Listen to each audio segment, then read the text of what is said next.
0.2 यहां पर मापी गई है। और ये पूरा मैप आप यहां पर देखिए किस तरह से पड़ोसी देश नेपाल में 40 मिनट पर ये 4 जोरदार भूकंप के झटके महसूस किए जाते हैं। केंद्र जो है वो भूकंप का नेपाल यहां पर रहता है, जिसका असर जाहिर सी बात है हिंदुस्तान पर भी रहता है और हिंदुस्तान के कई राज्यों को भूकंप के झटके यहां पर झेलने पड़ते हैं। देखिए दूसरा झटका किस तरह से आया, तीसरा झटका किस तरह से नेपाल में आया, क्योंकि केंद्र पूरा नेपाल यहां पर रहा है। 2015 का दर्द नेपाल ने सहा है, हजारों जिंदगियों को यहां पर खोया है, अपनी धरती को कई सालों पीछे भेजा है। ऐसे में क्या तस्वीरें और क्या और जानकारी निकल कर आती है उस पर भी हमारी नजर बनी हुई है। लेकिन उत्तर भारत में भी तेज भूकंप के झटके महसूस किए गए, क्योंकि जो केंद्र यहां पर रहा है वो नेपाल रहा है। ऐसे में जाहिर सी बात है जो सबसे बड़ा असर पड़ता है वो हिंदुस्तान की धरती पर पड़ता है, हिंदुस्तान के राज्यों में पड़ता है। 5 जोन यहां पर तय किए गए हैं। पहला जोन अमूमन सुरक्षित होता है, बहुत ज्यादा झटके वहां पर महसूस नहीं किए जाते।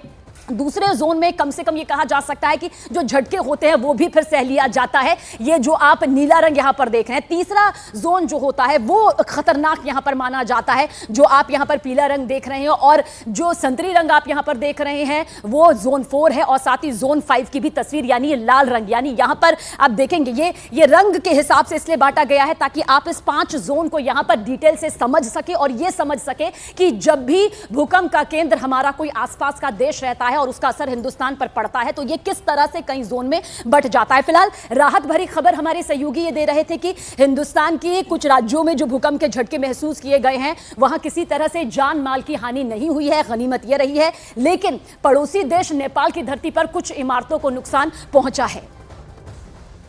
अभी का जो भूकंप जो आया है वो बेसिकली पश्चिमी नेपाल मतलब वेस्टर्न नेपाल रीजन में है, जो कि हमारे उत्तराखंड के रीजन से सटा हुआ है जोन है। और ये जो अर्थक्वेक जहाँ आया है वो हमारा जो 2 प्लेट्स हैं, जो इंडियन प्लेट और यूएसएन प्लेट, उसकी कोलिजन बाउंड्री पर आया है। और अगर पास्ट में भी अर्थक्वेक देखें तो यहाँ पर नवंबर में भी अर्थक्वेक आ चुके हैं, अभी जनवरी में भी आए हैं, दैट इज़ 6.3 मैग्नीट्यूड का अर्थक्वेक था, ठीक है, जो कि दिल्ली में भी फेल्ट हुआ। अभी का जो अर्थक्वेक आया है वो अगर यहाँ पर आप मैप देखेंगे तो ये जो है 6.2 का है, जो कि बहुत सैलो डेप्थ पर था, मतलब 5 किलोमीटर डेप्थ पर आया है अर्थक्वेक ये आया है, जो कि 14:51 पर आया। और अभी तक इस अर्थक्वेक के आने के बाद, क्योंकि जैसे बड़े अर्थक्वेक आते हैं उसके बाद उसके आफ्टर शॉक्स भी होते हैं, तो ये अर्थक्वेक जो अभी आए हैं उसके अभी तक हम लोग 2 आफ्टर शॉक भी रिकॉर्ड कर चुके हैं इस रीजन में। जैसे आप देख रहे हैं रेड वाला जोन देख रहे हैं, ये 2 आफ्टर शॉक उसी रीजन में 10 किलोमीटर के अराउंड में आ चुके हैं। और जैसा कि मैंने पहले ही बताया कि ये कोलिजन बाउंड्री यहाँ पर अगर पास्ट में भी देखें तो बड़े अर्थक्वेक आ चुके हैं, जैसे नवंबर में आए हैं 5.8 के, 6.2 के जनवरी में आए, और अभी जो है ये 6.2 का फिर ये अर्थक्वेक है। ये सब जितने भी अर्थक्वेक हैं ये सब वेस्टर्न नेपाल में कंसंट्रेटेड है। और एक कोलिजन बाउंड्री जहाँ स्ट्रेस बिल्डअप होता है और एनर्जी जब स्ट्रेस बिल्डअप होता है तो अगर उसकी जो रॉक की कैपेसिटी होती है उसके बियॉन्ड जाती है तो वो ब्रेक होता है, और ब्रेक होने पर अर्थक्वेक आते हैं। तो जैसे हिमालयन कोलिजन बाउंड्री अर्थक्वेक आते रहते हैं।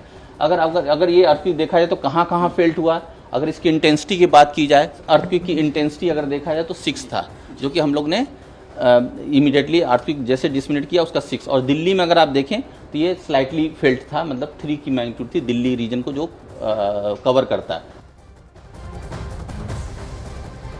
तो आप समझिए किस तरह से एक खतरनाक भूकंप के झटके यहां पर महसूस किए गए। नेपाल में 40 मिनट में 4 जोरदार झटके यहां पर आए हैं, जिसने एक बार उन पुरानी खौफनाक यादों को ताज़ा कर दिया जो नेपाल में साल 2015 में यहां पर आए थे। लेकिन क्योंकि जब हिंदुस्तान में इन झटकों को महसूस किया गया तो उसके बाद यही सवाल जहन में आया कि आखिर कितना नुकसान हुआ होगा, कितना जो रिक्टर स्केल है उसमें नुकसान यहां पर हुआ होगा, क्योंकि जो 5 जोन यहां पर बांटे गए हैं उसके हिसाब से कहा जा सकता है, जो डिटेल इस वक्त आप यहां पर देख भी रहे हैं। अब ये देखिए नेपाल की ये तस्वीर है जहां पर आप देख सकते हैं कि इमारतों को किस तरह से, घरों को किस तरह से नुकसान यहां पर पहुंचा है। अब सोचिए भूकंप के उन झटकों को जब पूरी नींव यहां पर ढह जाती है, पूरी जो नींव है वो पूरी तरह से थर्रा जाती है।